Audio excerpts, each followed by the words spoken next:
Assalamualaikum warahmatullahi wabarakatuh. 90.1 Fast FM Family Radio, warna baru untuk keluarga. Halo, selamat malam keluarga Fast, di mana Anda berada, apa kabar untuk Anda malam ini? Alhamdulillah, Baiti Janati, rumahku, surgaku. Satu program kesayangan Anda bisa menyapa Anda kembali dari pukul 20 hingga 21 waktu Indonesia Barat nanti. Bersama saya Dimas Saputra sebagai pengantar acara, dan saatnya kita ngaji bareng bersama beliau Gus Yusuf. Sampai nanti usai, Anda bisa manfaatkan untuk bisa mendengarkan langsung di 90.1 Fast FM. Atau untuk Anda saat ini sedang menyimak di media sosial kami di Instagram Fast FM Magelang dan di YouTube channel, Anda bisa menyimak dan sekaligus Anda nanti bisa bertanya langsung bersama Gus Yusuf di 314330, atau juga di WhatsApp-nya di 081578709640. Dan malam ini beliau Gus Yusuf telah hadir di studio Fast FM untuk edisi Selasa 18 April 2023, bertepatan dengan tanggal 28 Ramadan 1444 Hijriah. Kita sapa terlebih dahulu. Selamat malam Gus Yusuf. Selamat malam Dimas, juga keluarga Fast yang ada di Magelang dan sekitarnya, yang masih setia di 90.1 Radio Fast FM, juga keluarga Fast dimanapun berada yang malam hari ini gabung di channel media sosial kita. Alhamdulillah kita masih diberikan kesehatan, kekuatan lahir batin sampai di penghujung Ramadan. Amin. Amin. Ya, keluarga Fast sangat berbahagia sekali ya untuk kita semuanya. Tadi sempat disampaikan oleh Gus Yusuf, kita masih diberikan kesempatan, nikmat sehat, dan juga nikmat yang luar biasa tak terkira untuk kita sampai di etapa terakhir ini ya Gus ya. Kalau 1, 2 sudah kita lalui, wah ini yang ketiga ini Masya Allah luar biasa sekali ya. Karena kalau kemarin masih pada malu-malu Gus, ini ditutup untuk warung-warungnya. Sekarang tuh kayaknya udah ada puasa atau ini itu. Mereka kayaknya nggak sadar gitu. Ada yang mengatakan bahkan maaf, ada yang suka ngerokok di tempat umum ya, kesana kesini. Jadinya memang wow luar biasa sekali. Nah, tantangan dan juga seperti apa sebenarnya Gus kita untuk meningkatkan ibadah kita di akhir Ramadan ini Gus? Biasanya kan banyak tantangan dan juga yang lainnya. Apakah ini akan juga sekaligus meningkatkan kualitas ibadah kita ini Gus? Ya, yang pertama kita bersyukur tentu ya, masih diberi kesempatan ikut menikmati ibadah di bulan suci Ramadan sampai di penghujung. Namanya penghujung, babak final ini tentu banyak sekali godaannya. Karena di penghujung inilah saat-saat yang menentukan, di mana Allah Subhanahu wa Ta'ala itu akan memilih di antara hamba-hambanya nanti yang lulus, yang akan diberikan predikat itkun minan nar, orang-orang yang dibebaskan dari panas api neraka. Amin. Itu adalah orang-orang yang istiqomah sampai di penghujung Ramadan, dan nanti tentu disempurnakan dengan zakat. Nah, ibadah yang di penghujung Ramadan ini tentu kita masih melaksanakan ibadah tarawih, kita masih meneruskan tadarus, ini kan masih 3 hari. Syukur bisa 1 khataman lagi kan. Amin. Luar biasa gitu loh. Juga nanti kita persiapan membayar zakat, tentu zakat fitrah ini yang pertama, dan wajib diselesaikan sebelum kita sholat Id kan. Dan ada zakat-zakat yang lainnya sebagaimana zakat mal, zakat tijarah. Kalau itu sih sebetulnya nggak tergantung Ramadan. Cuman kadang-kadang orang itu keingetnya itu di Ramadan. Padahal itu hitungannya itu kan haul 1 tahun. Kalau 1 tahunnya besok bulan Rajab, ya Rajab seharusnya bayarnya kan. Tapi ya masyarakat kita masih zakat itu identik dengan Ramadan gitu loh. Maka zakat mal juga diberikan bulan Ramadan. Zakat tijarahnya juga dikeluarkan di bulan Ramadan. Ya nggak apa-apa sih. Tapi yang terpenting adalah apa yang menjadi kewajibannya itu bisa terpenuhi bersama-sama. Ya kita berharap memang nggak menutup mata ya. Kita dihadapkan pada kesibukan-kesibukan manusiawi, tanda kutip ya. Kita melihat sekarang saudara-saudara kita mulai mengalir dari ibu kota, sudah mulai berdatangan. Arus mudik juga luar biasa padat. Sudah mulai padat. Nah, tentu di situ akan banyak godaan kan. terutama teman-teman yang pada mudik. Iya. Ya, memang orang-orang yang mudik ini kan dapat rukhsah. Artinya ketika sudah melewati masa fatul qasri, dia sudah 90 kilo lah. Ya. Ini sudah diperbolehkan untuk tidak berpuasa. Oke. Dan mengganti fa'iddatum min ayyamin ukhor. Maka dia menghitung dan mengganti pada hari-hari yang lain. Itu bisa. Ya. Maka hari ini kita agak sulit membedakan gitu loh. Ketika warung-warung di pinggir jalan buka itu, wah ini musafir. Gitu kan. Jadi orang-orang yang nggak musafir juga ikut nimbrung makan di situ. Iya. Kita nggak boleh, istilahnya memang nggak bisa mencas ya, nggak bisa menuduh wah itu orang-orang yang loh kalau dia musafir memang boleh nggak puasa. Gitu. Asal ada niatan untuk faidatum min ayamin ukhor. Dia mau mengganti puasa nanti pada hari-hari yang lain itu. Terus juga di akhir-akhir seperti ini yang di rumah pun sudah disibukkan dengan persiapan lebarannya. Maka pada mulai ribut sekarang ya untuk persiapan baju baru. Tiap hari cuman tawaf di mall gitu kan. Iya, sa'inya di pecinan, gitu. Lari-larinya. Bolak-balik, nggak tahu ujungnya. Oke. Bahkan orang bilang ini kan perpegan itu. Betul, perpegan. Ya.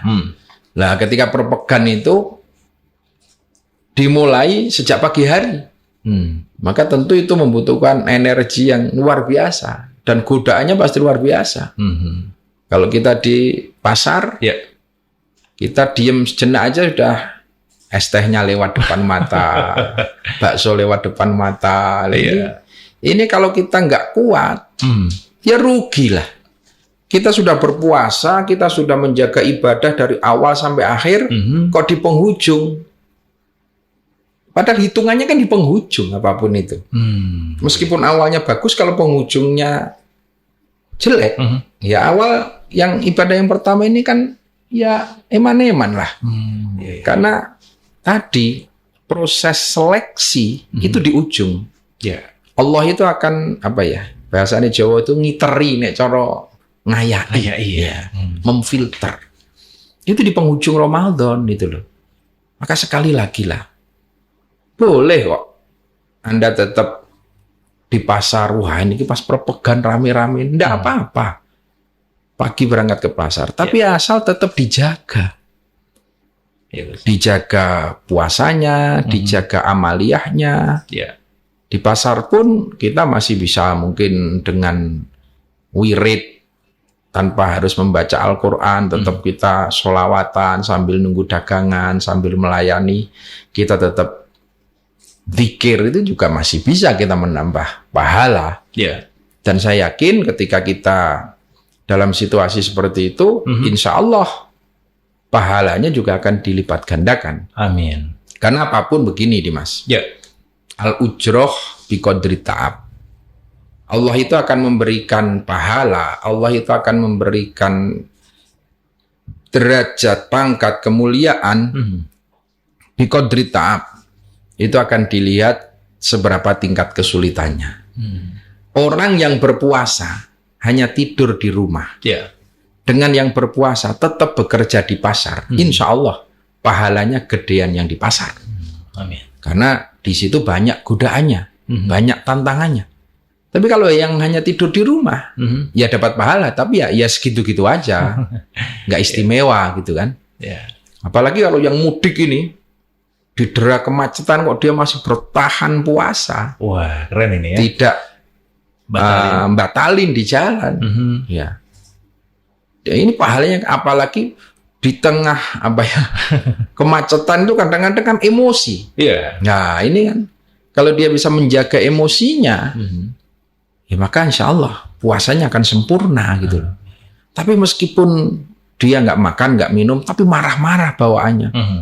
Dikit-dikit main klakson, marah, maki turun dari mobil, maki-maki ya. Ya ibadahnya menjadi kurang bermakna gitu. Yang di pasar pun juga begitu kan. Saya rasa ini pas kreditnya. Maka kalau saya mendinglah di akhir Ramadan ini Liburan di rumah. liburan di rumah lah. Ya bukan apa, karena saya bukan tipikal orang yang kuat nahan nafsu. Gitu. Antri dikit udah harus gerundel gitu kan. Gerundel, ya. Apalagi nanti antri terus ada yang tiba-tiba ngerenjol. Kan Indonesia banget ya. Indonesia banget ya. Iya, betul. Tiba-tiba ada yang nabrak antrian itu kan. Iya. Iya. Ya kita mau nggak marah gimana? Mau marah kok ini puasa gitu kan. Betul, Gus, ya. Ya mending kita ngalah di rumah itu loh. Ya. Apalagi bukber. Wah, ini semakin luar biasa. bukber di luar itu kan ya perjuangan itu kan. Perjuangan gimana nih, iya. Gus?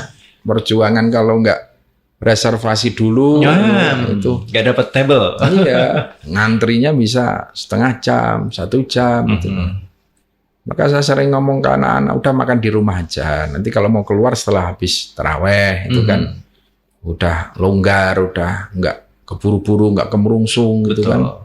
Kalau sore kita nanti buka di jalan, belum sholat maghrib, belum malah hilang semua nanti kan. Baik. Iya, itu diantaranya memang kita harus betul-betul bisa menjaga konsistensi ibadah kita.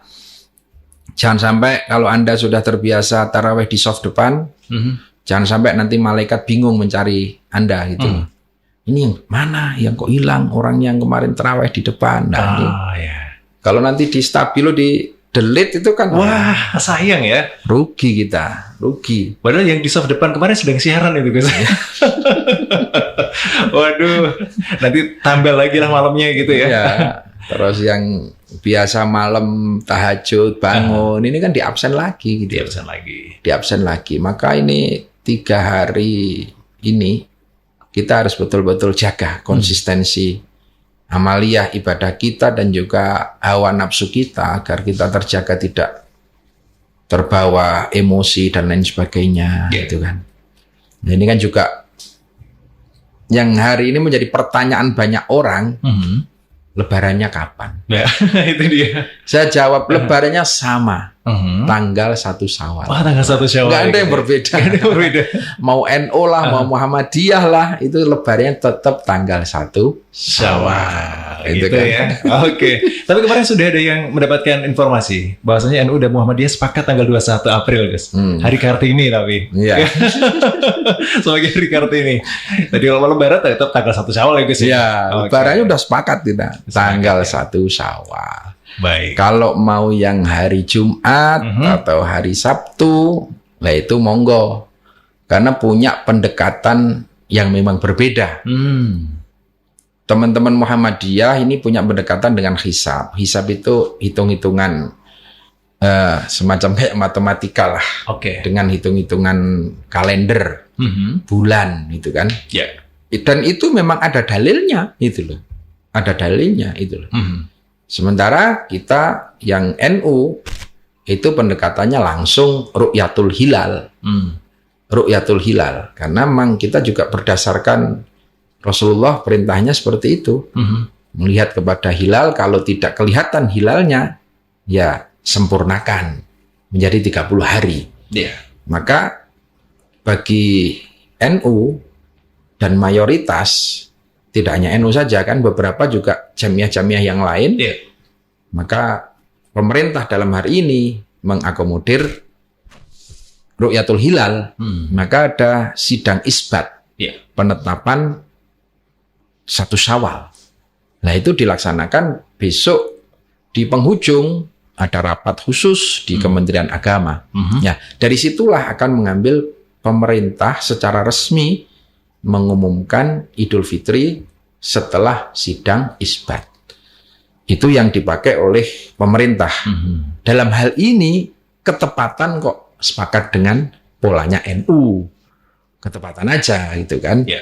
Nah, tapi sekali lagi yang mau lebaran hari Jumat, NU pun juga masih ada kemungkinan kok hari Jumat. Kalau besok tiba-tiba Kamis ru'yahnya muncul, terus sidang ditetapkan hari Jumat. Kenapa tidak? Kenapa tidak? Kita ikut Jumat. Ini bukan soal ikut-ikutan, tapi Jumat yang pertama yang ditetapkan Muhammadiyah itu pakai hisab, Jumatnya NU tetap pakai ru'yatul hilal.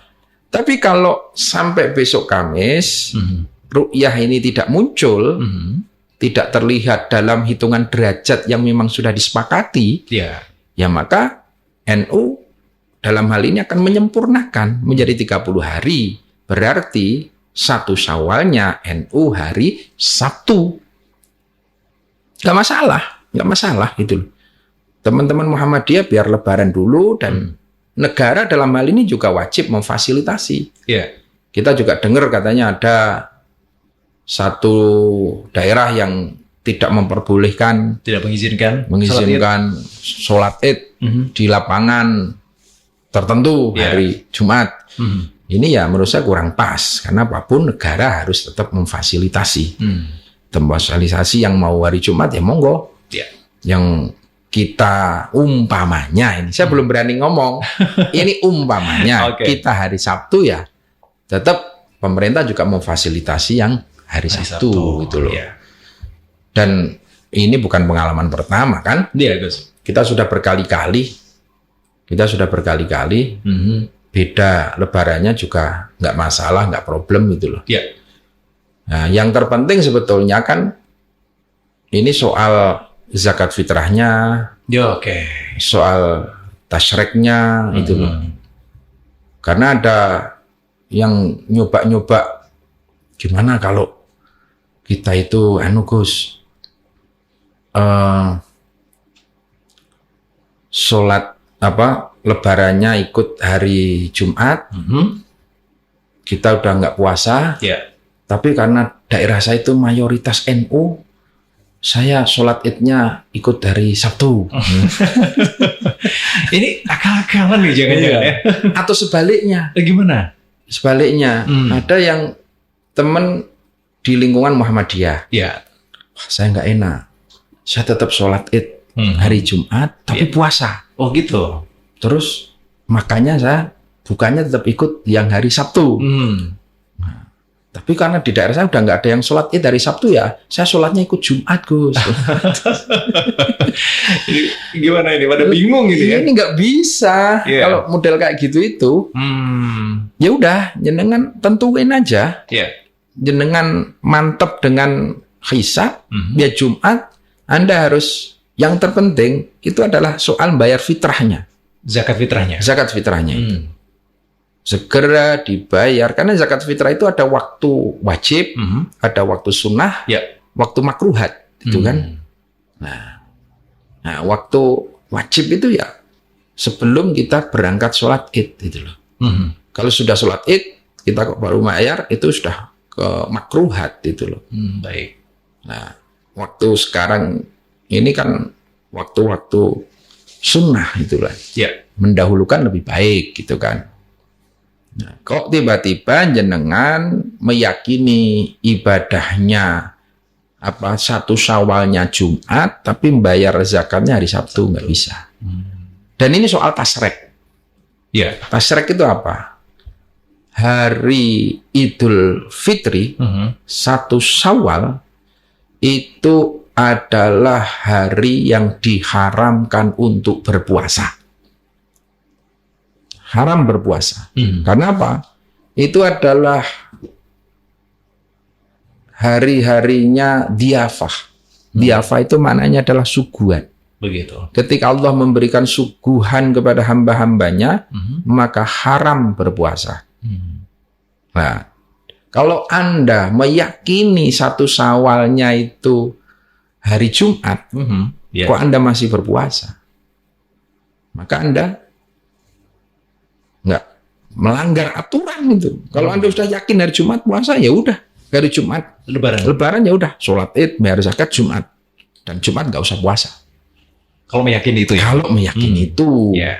Tapi kalau Anda meyakininya Sabtu, ya sudah, Jumat kita wajib berpuasa. Tetap puasa. Karena itu masih Ramadan. Kok terus, wah ini toleransi lah, saya tak hari Jumat ikut makan-makan ya Gus ya. Tapi saya lebaran tetap yakin Sabtu lah. Aduh, gimana ini? Tapi Jumat ya, saya ngantar tangga-tangga udah pada lebaran ya ikutlah. Anda berdosa kalau seperti itu. Oke. Karena Anda yakin lebarannya Sabtu ya. Tapi kok Jumat sudah ikut makan. Berarti itu makan di bulan Ramadan. Ya, ini soal keyakinan. Jadi kita ya lakukan aja. Lana a'maluna walakum a'malukum. Saya hari ini ya akan saya yakini ibadah saya hari ini. Kalau antum harinya beda, ya silahkan. Nggak apa-apa. Yang terpenting tadi itu saling menjaga. Jangan sampai di penghujung ini malah justru muncul hal-hal yang tidak menginakkan, yang akhirnya menimbulkan maksiat, yang akhirnya menjadikan puasa kita tidak sempurna. Begitu. Nah, itu yang harus dijaga bareng-bareng. Baik, berarti bisa ditarik kesimpulan bahwasanya di masyarakat itu kan ada yang menyatakan besok kalau terdengar takbir kita tidak boleh berpuasa gitu. Berarti karena tadi itu ya Gus, kalau yang meyakini. Iya, takbir bagi yang meyakini. Kalau besok malam Jumat kok belum muncul hilal, ya, belum muncul hilal. Terus Jumat pagi sudah ada yang takbir, meskipun takbir 1000 kali pun, kita nggak boleh makan. Baik. Kita masih wajib berpuasa bagi yang meyakini ru'yatul hilal, gitu kan? Ya. Tapi kalau bagi Anda yang memakai hisab, ya begitu dengar takbir harus makan. Oke. Ini jadi bukan patokannya pokoknya kerungu takbir harus makan, enggak. Itu takbirnya siapa dulu, Siapa dulu gitu ya. kan? Oke. Nah, ya kita masih berharap kalau besok malam Jumat hilalnya sudah muncul, lebarannya bisa bareng. Oke. Bisa bareng. Jumat kita sholat Id bareng, lebaran bareng, gitu kan? Tapi kalaupun nanti tidak muncul, ya nggak masalah. Baik. Ada yang lebaran Jumat, ada yang lebaran hari Sabtu, nggak masalah. Saya rasa tidak akan mengurangi kekhidmatan dan kegembiraan kita menyongsong Idul Fitri. Iya. Iya. Begitu. Baik, terima kasih Gus Yusuf, dan untuk keluarga FAS di mana Anda berada yang malam ini bersaja bergabung di 90.1 FAS FM. Anda sedang mendengarkan Baiti Jannati, Rumahku Surgaku. Ya, bersaja pulang dari tarawih ya malam ini, sembari menikmati kolaknya lagi, sembari juga menikmati kurmanya lagi, dengerin pengajian di malam ini tambah asik dan juga tambah nyaman di hati. Ya, ingin gabung dengan kami di malam ini, Anda bisa gabung di 0815-7870-940, atau juga Anda bisa ikutan di sesi phone live di 0293-314-330. Dan banyak sekali beberapa pertanyaan yang malam ini mungkin bisa kami jawab 1-2 dari beberapa pertanyaan yang sudah menumpuk di redaksi Baiti Jannati. Salah satunya adalah tema yang akan kami angkat keluarga FAS terkait dengan zakat. Assalamualaikum warahmatullahi wabarakatuh. Selamat malam Gus Yusuf, saya Sulaiman, 34 tahun. Meskipun saya tidak terlalu dalam memahami untuk agama, tapi saya itu sering ditunjuk menjadi panitia zakat. Kadang saya mumet sendiri nih Gus, puyeng sendiri. Masalah yang saya hadapi di tahun kemarin adalah saat pembagian zakat. Nah, begini Gus Yusuf, banyak di antara orang yang kami anggap masuk dalam kategori orang miskin, tapi kau punya handphone, motornya baru, punya cicilan ini dan itu gitu. Nah, apakah memiliki handphone itu bisa menghalangi seseorang mendapatkan bagian zakat, Gus? Kalau tidak diberi, sepertinya penghasilan mereka juga masih jauh di bawah rata-rata. Kalau diberi, mereka memiliki barang yang kata orang sekarang termasuk istimewa, gadget, seri terbaru, dan juga beberapa kendaraan seri terbaru. Gus Yusuf, alhamdulillah selama ini saya diberi kecukupan dalam memenuhi kebutuhan sehari-hari saya dan keluarga. Jadi saat kewajiban zakat fitrah, saya selalu membayarkannya. Kalau saya langsung memberikan zakat itu Gus, pada saudara dekat yang membutuhkan. Misalnya Pak D, Pak Le, atau siapa yang saya tahu ini sangat membutuhkan. Apakah boleh itu? Kemudian yang jadi beban saya itu adalah perasaan. Maksudnya begini, saat saya memberikan zakat kepada saudara saya, ada perasaan wah gitu, sungkan dan juga yang lainnya. Takut ia merasa terhina atau seperti yang lainnya gitu.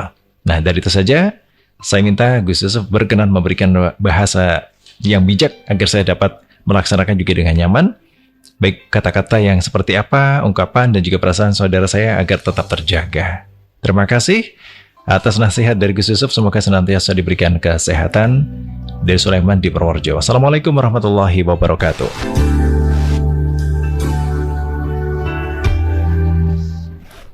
Terima kasih Mas Sulaiman ya. Jadi zakat itu memang sodakotun wajibatun. Zakat itu adalah sodakoh yang wajib. Tentu ada beberapa aturan-aturan yang harus ditetapi. Kenapa wajib? Siapa yang wajib mengeluarkan zakat? Terus siapa yang bisa menerima zakat? Ini kan ada aturan-aturan main. Dan berapa bentuk apa yang dikeluarkan zakatnya, ini kan juga ada aturan. Kalau sodakoh-sodakoh yang lain, sodakotun masnunah itu kan nggak ada aturan. Mau dikeluarkan kapanpun, bentuk apapun, pada siapapun boleh. Tapi kalau zakat, ini memang ada aturan-aturannya. Ya, diantaranya ketentuan dalam zakat itu satu, syarat wajib bagi orang yang mengeluarkan zakat. Nah, orang yang mengeluarkan zakat satu, yaitu tentu orang Islam ya, dan orang yang merdeka dan mempunyai harta, makanan, tempat tinggal yang diperlukan bagi dirinya sendiri dan yang menjadi tanggungannya pada malam dan siang hari raya. Jadi begini, yang mengeluarkan zakat itu biasanya kan orang tua, ataupun kalau dalam bahasa dulu itu tuan, sayyid. Kalau anak-anak tentu tidak. Tapi itu yang mengeluarkan adalah orang-orang yang mampu. Mampu itu artinya dia memiliki harta yang cukup untuk makan malam hari raya Id dan siang hari. Nah, kalau dia masih punya persediaan beras yang cukup untuk makan malam hari raya dan siang harinya itu, masih ada sisa, maka wajib dia membayar zakat. Tapi kalau dia hanya punya beras yang hanya bisa makan malam hari dan siang hari Id, hanya itu yang dia punya, maka dia tidak wajib. Taruh kata kita keluarga berenam, kok hanya punya beras 5 kilo. Ini hanya cukup untuk masak malam hari dan siang untuk berenam. Ya, maka keluarga tersebut tidak wajib membayar zakat. Itu bagi orang yang mengeluarkan zakat, atau dikatakan kalau dalam bahasa fikih itu muaddi. Sementara syarat wajib orang yang dikeluarkan zakatnya, muadda anhu, ini adalah satu, tentu orang Islam. Meskipun anak kita sendiri, kalau beda agama, dia nggak wajib kita bayarin zakatnya.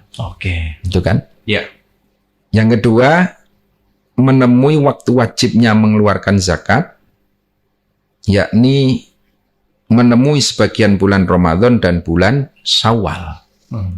Contoh, kita punya bayi, lahir di awal Ramadan, terus dilalai, meninggal sebelum Lebaran, maka tidak wajib kita mengeluarkan zakat, karena dia hanya menemui Ramadan saja, tidak menemui Syawalnya. Begitu pula ada Lailatul Fitriyah, bayi cewek, itu lahir malam hari raya. Dia kan nggak menemui Ramadan, karena lahirnya sudah malam hari raya. Dia udah nggak wajib juga dikeluarkan zakatnya. Nggak wajib juga dikeluarkan zakatnya, karena dia hanya menemui Syawalnya saja, nggak menemui Ramadannya. Nah, yang wajib dikeluarkan zakatnya itu adalah seseorang yang menemui bulan Ramadan dan juga menemui bulan Syawal. Nah, ini punya kakek nenek kok meninggal tanggal 29, nggak wajib. Tapi meninggalnya setelah maghrib malam Id, udah wajib itu. Wajib dikeluarkan zakatnya. karena sudah menemui Syawal. Nah itu adalah orang-orang yang wajib dikeluarkan zakatnya. Nah, terus syarat sah mengeluarkan zakat tentu innamal a'malu binniyat, harus dengan niat. Nah, harus dengan niat. Contoh niat, nawaitu an ukhrija zakatal fitri an nafsi. Saya berniat mengeluarkan zakat fitrah untuk diri pribadi saya. Lillahi ta'ala. Itu sembari kita menyerahkan beras, mengeluarkan, kita niat. Atau nawaitu an ukhrija zakatal fitri an waladi. Untuk anak saya, namanya fulan. Atau untuk orang tua saya. Karena juga ketika orang tua yang sudah tidak mampu, maka yang mengeluarkan zakat bisa anaknya. Orang tua yang sudah uzur, yang sudah tidak bekerja, tidak apa, itu tetap. Tapi yang mengeluarkan zakat kan anaknya. Nah, anaknya yang berniat. Saya berniat mengeluarkan zakat untuk orang tua saya, namanya Fulan bin Fulan, Fulanah bin Fulanah, binti Fulanah, lillahi ta'ala. Ini yang pertama adalah niatnya.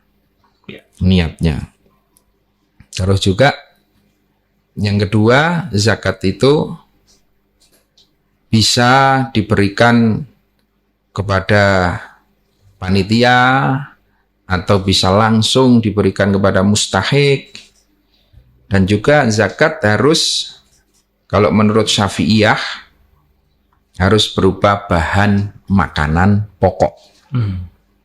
Dalam hal ini kalau kita di Indonesia, mayoritas beras. Tapi mungkin beda kalau di Papua ya, sagu atau apa. Di Madura sebagian jagung. Itu makanan pokok. Kalau Syafi'iyah tidak diperkenankan menggunakan uang. Maka saya sarankan panitia-panitia zakat itu untuk ya fleksibel aja, siapkan beras berapa kintal itu. Kalau karena kadang-kadang di perkotaan itu masyarakat kan ribet, kadang nggak punya persediaan beras kan, karena biasa makannya di luar, jadi nggak pernah nanak nasi. Akhirnya dia nggak punya beras. Wah, boleh nggak saya zakat pakai duit?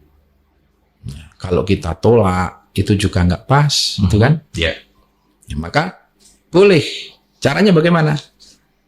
You beli ini beras senilai 2,7. Ada yang 2,5, 26, tapi menurut saya yang paling ikhtiyat, hati-hati kita ngambil 2,7 namanya. 2,7 on. Harganya berapa? Taruh kata X. Sekian. 30.000. Ya udah kamu bayar 30.000. Niat kamu beli beras. Oh gitu. Bukan uang ya? Bukan uang. Ya, setelah dapat beras itu kasih. Udah ini berasnya kamu bayarkan di sana. Kamu zakat pada panitia sana, titipkan panitia. Wah. Nah, smart solution ini. Ya, ini solusi gitu loh. Kita tidak menolak orang yang mau bayar pakai duit. Tapi diarahkan sesuai dengan syariatnya. Diarahkan sesuai syariatnya. Ya, jadi panitia mengalah menyiapkan beras. Nah, itu sebagai alat tukar zakatnya di situ. Gitu. Karena memang menurut Syafi'iyah itu tidak boleh menggunakan uang. Meski ada kaul, ada ulama yang memperbolehkan itu. Nah, kalau waktu mengeluarkan zakat tadi sudah saya singgung kan? Ada beberapa waktu. Waktu Jawas itu sejak awal Ramadan sudah ada yang bayar zakat, boleh. Terus waktu wajib itu mengeluarkan zakat dengan menemukan sebagian bulan Ramadan dan bulan Syawal. Itu kita mulai maghrib malam 1 Id itu sudah wajib kita mengeluarkan zakat karena sudah masuk bulan Syawal kan. Waktu sunnah itu setelah fajar tanggal 1 Id 1 Syawal setelah fajar sebelum melakukan sholat hari raya Idul Fitri itu sunnah, waktu yang bagus. Rasulullah dulu seperti itu. Rasulullah zakat di bawah sambil berjalan ke masjid, mampir ke fakir miskin, mampir ke tangga-tangga, membagikan zakat. Itu waktu yang afdol, sunnah. Tapi kalau hari ini kan kita ribet ya. Tidak apa-apa. Dibayar sebelum itu aja daripada nanti kita lupa gitu pagi, daripada kita itu kadang-kadang ya bangun sudah jam 5 sholat subuh, setelah itu belum anak-anak ribut mandikan anak-anak ini itu lari ke masjid sholat id belum bayar, malah repot kalau kayak gitu. Begitu ya mending bayar aja dulu sore sebelum sholat, sebelum tanggal 1 Syawal atau malamnya. Itu akan lebih aman gitu loh. Karena kalau lupa sampai sholat id kita belum bayar zakat fitrah, itu masuknya nanti waktu makruhat. Waktu makruh membayar zakat setelah sholat id sampai sore. Sampai sore tergelincirnya matahari.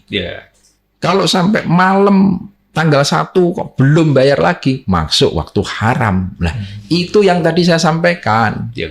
Kalau Anda meyakini Idul Fitrinya hari Jumat, kok membayar zakatnya malam Sabtu, itu sudah waktu haram.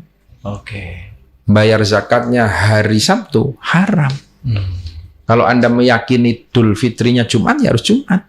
Sebelum Jumat harus selesai. Itu beberapa hal.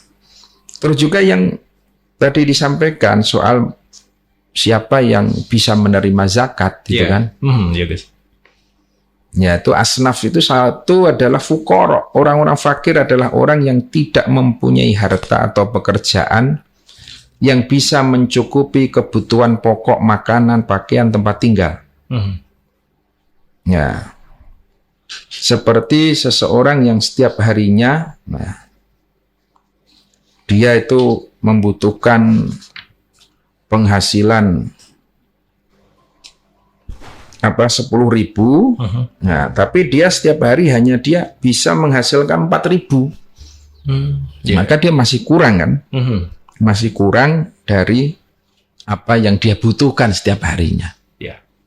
Maka itu termasuk orang-orang yang fuqara. Nah, kalau orang-orang yang masakin, orang miskin adalah orang yang mempunyai harta.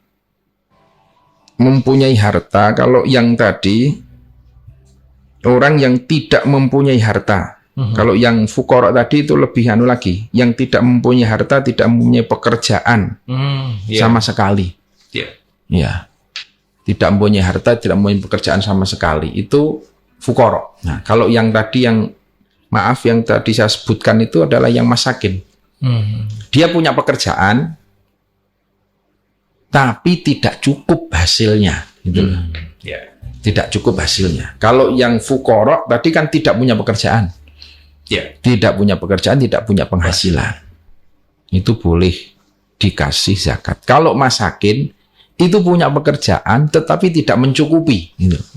Ya tadi yang saya sampaikan, dia itu kebutuhan setiap harinya 10.000, tapi hanya dia bisa menghasilkan 5.000.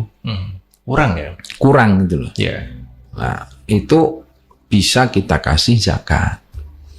Nah, kalau yang punya HP tadi, wah iya nih. Ini pertanyaannya kan, HP itu HP kreditan apa tidak? Terus dia itu bisa kepentingan HP-nya untuk apa itu kan? Kalau dia kepentingan HP-nya untuk alat bekerja, nah, kepentingan HP-nya, HP ini menjadi wasilah cangkul saya karena saya online, saya Gojek, saya adalah pedagang online, maka dia kan butuh HP. Lah tinggal kita tanya, hasilnya sudah cukup belum, Pak? Itulah. 1 bulan putaran jenengan berapa? 2. Berarti kebutuhannya 1 bulan berapa? Ya 1 bulan saya paling nggak 2 juta lah. Lah penghasilan sampean berapa per bulan? Waduh, paling cuma 1.500.000. Oh, berarti Anda masuk kategori masakin. Meski punya HP, punya pekerjaan, tapi dia nggak mencukupi hasilnya. Tapi kalau Dia punya HP untuk apa? Waduh, saya punya HP tapi ya fakir miss call. Gimana itu fakir miss call itu? Fakir miss call itu hanya bisa pakai kalau numpang wifi. Dia nggak bisa beli pulsa, paketan ya. Nggak bisa beli paketan. Dia juga HP-nya bukan untuk bekerja, gitu loh. HP-nya bukan, dia nggak punya pekerjaan. Punya HP tapi nggak punya pekerjaan. Ya itu ya tadi fakir lah maksudnya. Fukoro itu loh. Fukoro ya. Karena dia nggak punya pekerjaan. Tapi kalau punya HP, punya pekerjaan, nggak mencukupi, masakin gitu, masakin gitu kan. Intinya kan di situ. Terus juga yang bisa mendapatkan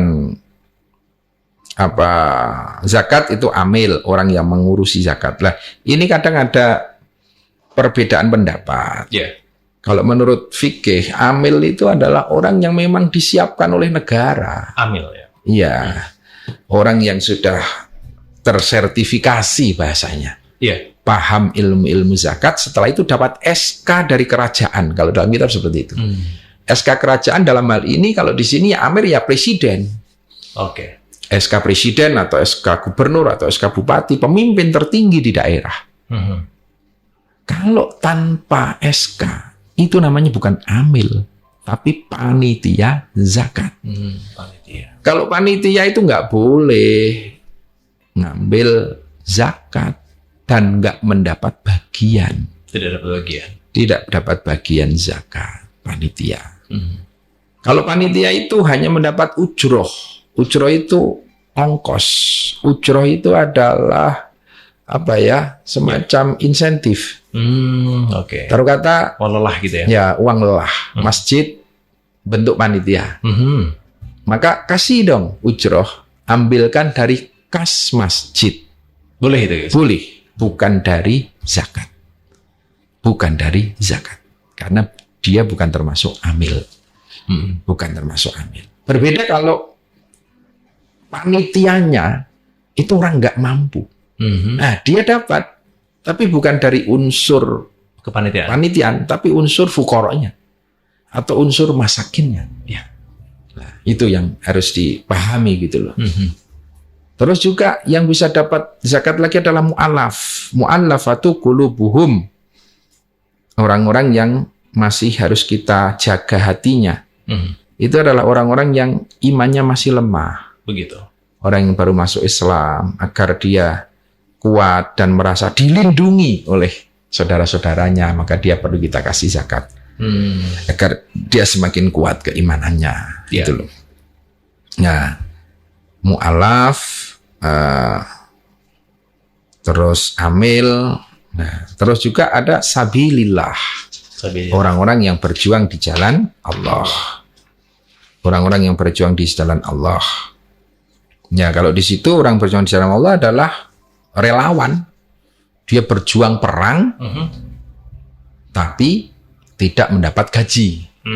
Nah, kalau dia tentara, polisi itu juga berjuang, tapi udah dapat gaji. Nggak termasuk sabilillah, gitu loh. Nggak termasuk sabilillah, itu loh. Terus Ibnu Sabil. Nah, kalau sabilillah itu ada juga yang memasukkan di situ orang-orang yang menuntut ilmu. Itu termasuk sabilillah. Begitu ya. Guru ngaji sabilillah. Ada yang membolehkan dimasukkan di sabilillah itu. Nah, ada penafsiran seperti itu. Terus Ibnu Sabil. Ibnu Sabil itu orang yang dalam perjalanan tadi. Musafir itu bisa mendapatkan zakat. Nah, terus juga ghorim. Siapa itu? Ghorim itu orang yang utangnya banyak.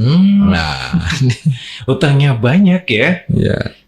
Tapi konglomerat, Gus. Gimana ini? Triliunan katanya. Aduh. Maka di sini ghorim itu ada syaratnya. Satu adalah orang yang berhutang untuk mendamaikan dua orang atau kelompok yang sedang bertikai. Dia tuh sibuk mendamaikan sampai utangnya banyak. Terus orang yang berhutang untuk kemaslahatan dirinya dan keluarganya, yang mana hutangnya itu bersifat sunnah, mubah untuk biaya hidup dan biaya pendidikan. Dia hutang ke sana kemari agar anaknya bisa lulus S1, anaknya bisa selesai mondok, anaknya bisa selesai belajar. juga dia hutang ke sana kemari untuk hidup, keluarganya sakit, dia membiayai macam-macam, itu boleh. Bukan hutang untuk Konsumtif ya konsumtif gitu loh. Hutang untuk beli tas apa? LV. Louis Vuitton. Oke. Hutang untuk beli mobil bagus itu nggak boleh. Itu beda lagi kan. Orang yang berhutang untuk menanggung hutang orang lain, ini juga boleh. Dimas hutangnya berapa miliar, saya tanggung lah. Saya tutup dengan hutang saya ini. Lah itu beberapa hal yang bisa saya sampaikan. Gitu. Jadi sekali lagi, zakat itu memang sedekah yang ditentukan. Ditentukan, dan memang ada muaddi orang yang mengeluarkan, ada muadda anhu orang yang dikeluarkan, zakatnya harus, barangnya harus tetap, juga waktunya juga harus pas. Ini ada aturan-aturan mainnya gitu loh. Maka yang sering muncul sekarang kan zakat di sekolahan. Nah, zakat di sekolahan itu di kolektif ya? Iya, di kolektif. Hal itu ya untuk latihan sih nggak masalah. Untuk latihan nggak masalah. Karena zakat itu ada baladul qaryah. Ada daerah-daerah tertentu. Kita nggak boleh keluar dari daerah yang harus kita zakati gitu loh. Umpamanya saya tinggal di Magelang. Sementara anak saya sekolah di Muntilan, umpamanya kan di situ. Nah ini sudah keluar. Nah ini kalau keluar menjadi sedekah biasa, bukan menjadi zakat gitu loh. Bukan menjadi zakat, selagi di daerahnya ini masih membutuhkan gitu loh. Maka afdolus sedekah itu memang alal aqarib. Sebaik-baiknya sedekah, zakat itu kepada orang terdekat. Begitu ya? Iya. Jadi kepada keluarga silahkan.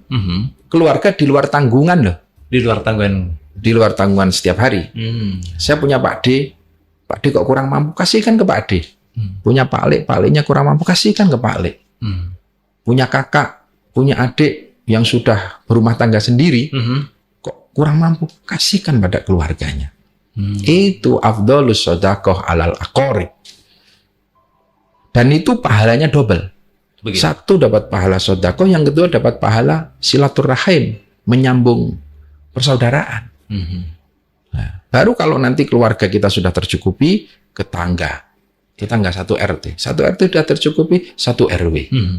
Satu kelurahan. Nah ini. Jangan langsung Anda sedekah ke Palestina. Gitu. Kirim sedekah ke Palestina, kirim ke sedekah ke Sudan, kirim sedekah. Nah, kanan kiri kita aja masih banyak yang kekurangan. Gitu. Itu ada aturan mainnya. Ya itu beberapa hal Dimas yang bisa saya sampaikan. Baik, terima kasih Gus Yusuf dan untuk ada keluarga FAS. Malam ini yang baru saja bergabung di 90.1 FAS FM. Sebenarnya banyak sekali pertanyaan yang sudah Anda kirimkan ya, tetapi tadi sudah diwakili oleh beliau untuk merangkum semua pertanyaan dan menjadi satu jawaban yang sudah beliau sampaikan ya.